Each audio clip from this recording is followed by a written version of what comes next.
So, the Brains and Brawn are coming back. James Gunn, along with David Corenswet and Nicholas Holt, posted on social media sharing official artworks tease for what's coming. And Gunn officially announced the sequel to the recently released Superman film. It's going to be called Man of Tomorrow. Lane, Olsen, keep the camera rolling. You'll want to get this.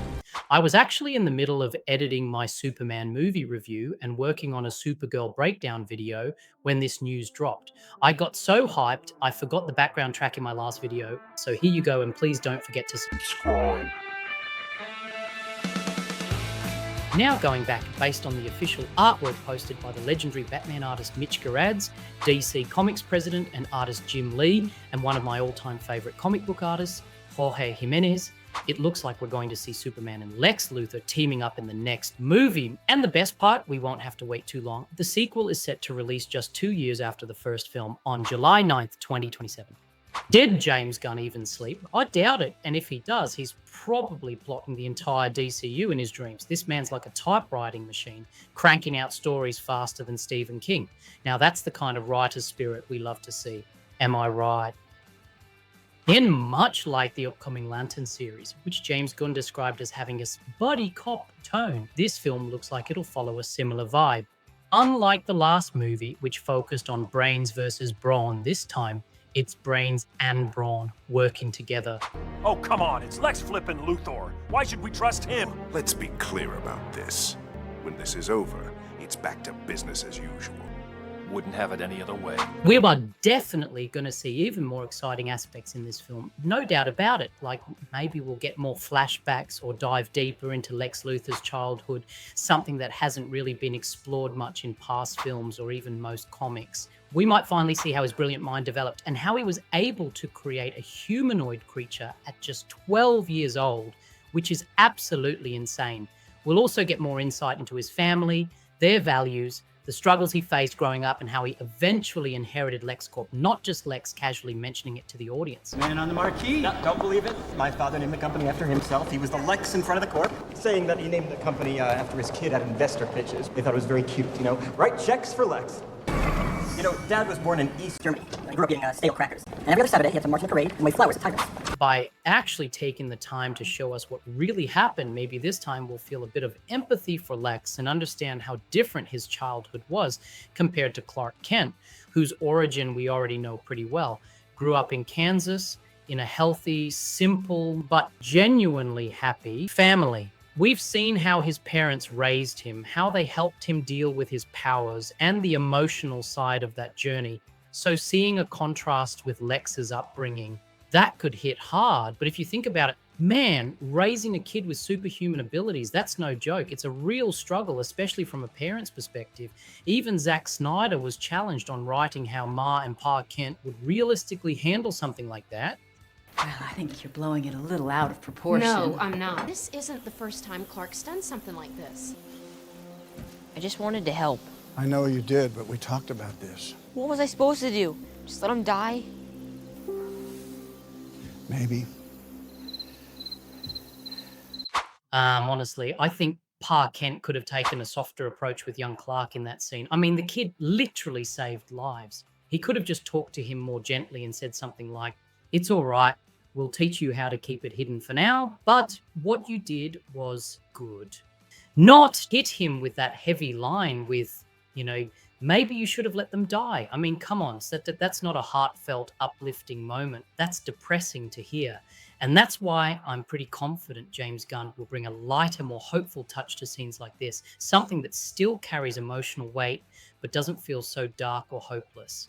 Now, one thing I'm really interested in is the return of some key characters like Lois Lane. If you noticed in the last Superman film, Lex and Lois never actually shared a scene. You can definitely say that was intentional. James Gunn clearly saved their interaction for the next movie, and I'm betting we're going to get some serious Lex and Lois dynamics, just like in the few alternate versions in the comics, an old movie and series version, where Lex actually frowns upon Lois Lane and deceiving her to gain an advantage. This will add some real heat between Lex and Clark, making Lex even more of a menacing villain.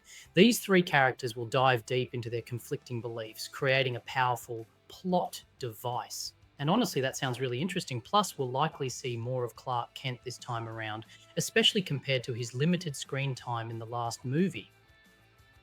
Fans are also speculating about the possible return of the Justice Gang. I'm 50-50 on whether we'll see the Green Lanterns like Jon Stewart and Hal Jordan in this film. Well, because Guy Gardner already appeared in the last one, I think both of them will probably get more screen time in their own series. But who knows? A small cameo would be a nice touch. Now, if we think about which Justice Gang or Justice League heroes might be added, one name that immediately comes to my mind, and my pure bet, is Plastic Man. He's a fun, wild character, and I really think James Gunn could absolutely nail him. Plus, he'd serve as the perfect new comic relief for the film. And knowing Gunn, he probably has a list of hilarious actors he'd want to cast for the role. Hey, look! I found the key.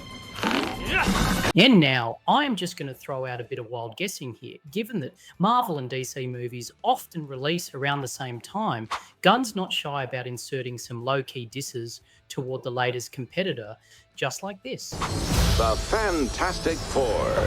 Must rest. No can do, Four.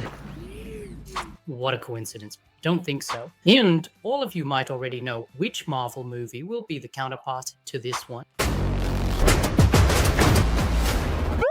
Yep, so I'm thinking we might see Tarantula, a Golden Age DC superhero who actually uses a web gun and crawls on walls just like a spider. Now, don't laugh at me, guys. Maybe it's just a crazy guess. We'll never really know. I've got plenty of wild speculations, but hey, who am I to say? Just come back to this video and call me out if I'm proven wrong, okay? All right, done talking about the superheroes. Let's get to the villain. Based on the DC slate's current saga titled Gods and Monsters, and looking at the villains featured in previous comics and animated movies with the same Man of Tomorrow title, it seems likely that the main threat in this film will be Parasite, a literal monster who fits perfectly with the theme of the DCU's current phase. Parasite is a creepy, giant, monstrous creature who doesn't just fight the heroes, he drains them, both emotionally and physically. He'd be a perfect metaphor for the trauma the characters are dealing with. Now, some fans still believe Brainiac might be the real villain, and that's a solid theory. Early storyboards from the previous Superman film hinted at Brainiac being involved, and adding him here would make sense. Maybe this time we'll find out that Brainiac was behind the sinister footage involving Superman's parents, working behind the scenes all along, and if Brainiac is involved, this would turn into an epic alien invasion, kind of like what we saw in the first Avengers movie. And what on my mind with alien invasion is the Peacemaker army. In the new Absolute Superman comics, Brainiac gains the upper hand by creating and using a Peacemaker army, a militarized force designed to hunt down, depower, and control superheroes. I think adding John Cena to this movie is amazing because he's genuinely hilarious and has been steadily improving as an actor. He truly deserves more big screen roles, and if Gunn brings him into this, it's going to be epic.